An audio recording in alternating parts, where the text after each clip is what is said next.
In today's video, I'm going to talk about a passion play from Jethro Tull. This album was released on July 13th, 1973, and is celebrating its 50th anniversary. I think this is an interesting album in Jethro Tull's history because this is one of their albums that can be considered a true progressive rock album. This album has a structure that is similar to their previous album, Thick as a Brick from 1972. This is also a concept album where they have original songs that seem to be built into this continuous piece of music.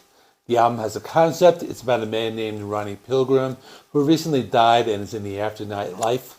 I'll delve deeper into the storyline in a minute, but it's also an interesting album because the critics didn't like it, and even Ian Anderson didn't like the album.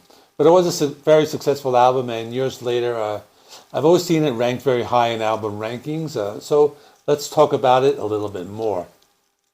After they released Thick as a Brick, Jethro Tull decided to record the next album in a studio called Chateau de Hérouville in Hérouville, France. This was a studio that had been used by many different artists, such as Pink Floyd, Elton John, and T-Rex. The reason they decided to record it outside the UK was for tax reasons, and they planned to do a double album. But once they started recording, a lot of things started going wrong, such as having bed bugs and food poisoning, and they considered this recording to be a disaster, they called it.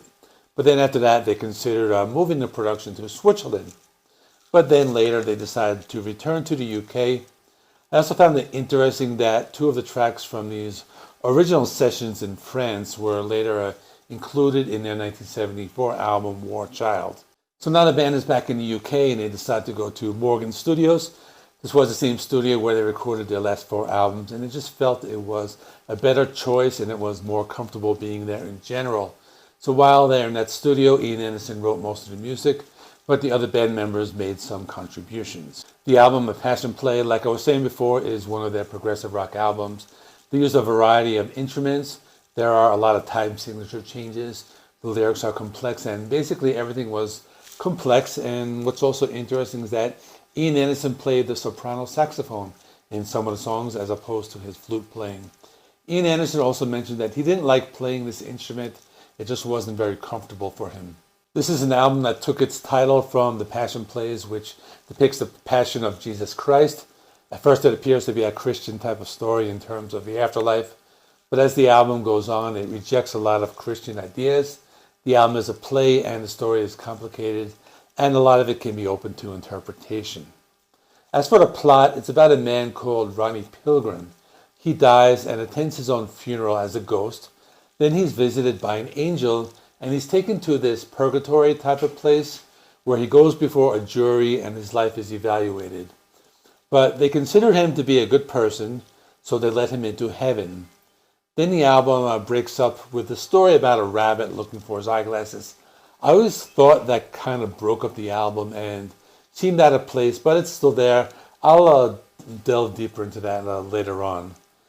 The story continues, and Ronnie is in heaven, but this guy seems to be dissatisfied with being in heaven, and he's unable to adapt, so he wants to relocate to hell. Then he goes down to hell. He's confronted by the devil, which they call Lucifer, and he finds hell worse than heaven, so he escapes from there. And at this point in the story, he comes to the conclusion that he is neither good nor evil and somewhere in the middle.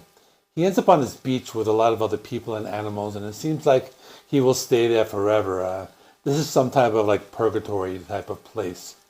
This is all open to interpretation, and if anyone wants to tell the story better than I did, please do so in the comments. That's just like a brief rundown of what the story is about. So the album received mostly negative reviews at first. Some of the publications that were negative included Rolling Stone, New Musical Express, and The Melody Maker. But despite the negative reviews, it sold pretty well. It reached number one on the charts in the US and Canada, and did pretty well in Germany and Norway, and then reached number 5 in its home country in the UK.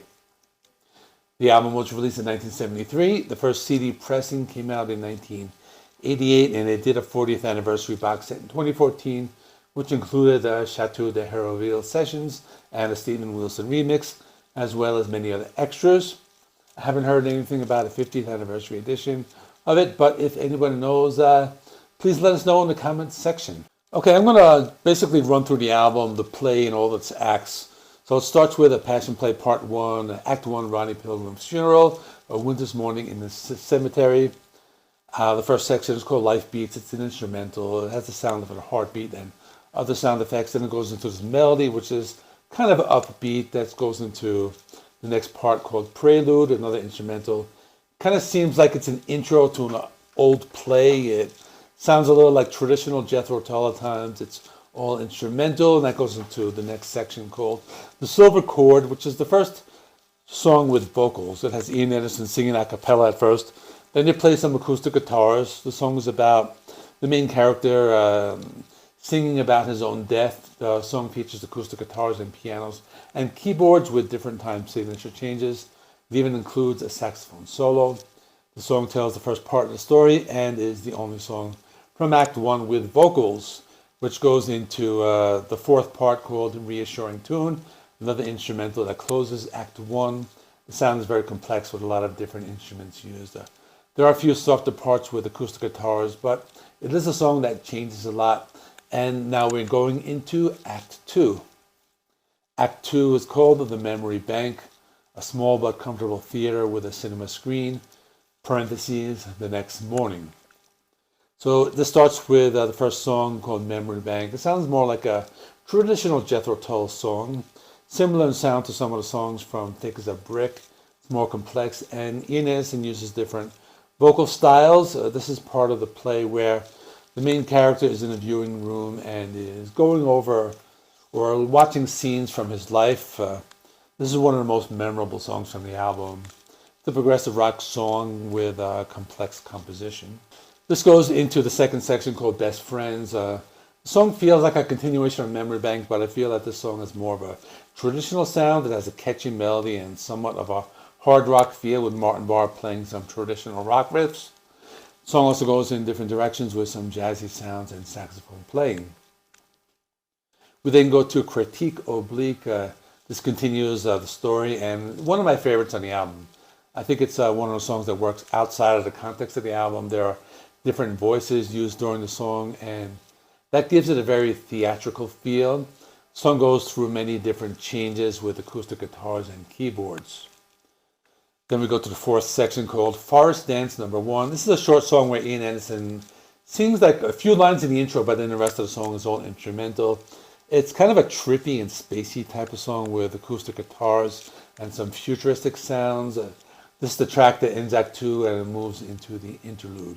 Now we get to the strange part of the album. Interlude, the story of the hare who lost his spectacles. So the story of the hare who lost his spectacles was, I believe it was Jeffrey Hammond doing the narration and John Evan like playing piano and Ian Anderson does some other stuff. It's a song that in my opinion does not make any sense in the context of the album. It's someone telling a children's story with piano and orchestration in the background. I guess the inclusion of this can be open to interpretation, but in my opinion, it just breaks up the flow. Now we're on Act 3, The Business Office of G. Oddie and Son, 2 days later. This starts with Forest Dance Number 2, another instrumental, and it sounds like the title says, it sounds like a bunch of elves dancing in the woods. These instrumentals are kind of strange and trippy. They remind me a little of early Genesis. Then we go to the next section called The Foot of Our Stairs. This one sounds more like a typical Jethro Tull song with a folky quality mixed with some progressive rock. It's a kind of a mix of their songs from the Wood and like Thick as a Brick, like that type of sound. The song also has some acoustic guitar strumming and some saxophone playing. The song is kind of different. It's because they mix some jazz elements. It's definitely an experimental piece. Overseer Overture is probably one of the most recognizable songs. It starts as an acoustic song in the style of some of the songs from albums like Aqualung, but then it goes into some progressive rock. The song has a catchy melody and sounds like many of the other songs from the 70s. They also add in some jazz elements, and this is a song that takes place when our main character is in hell. This goes into Act 4, Magnus Paraday's Drawing Room at Midnight. So the first song is called Flight from Lucifer. This is the song where he escapes from hell. And this one has a very trippy, keyboard-heavy intro. But then it develops into a typical Jethro Tull song with some progressive rock elements.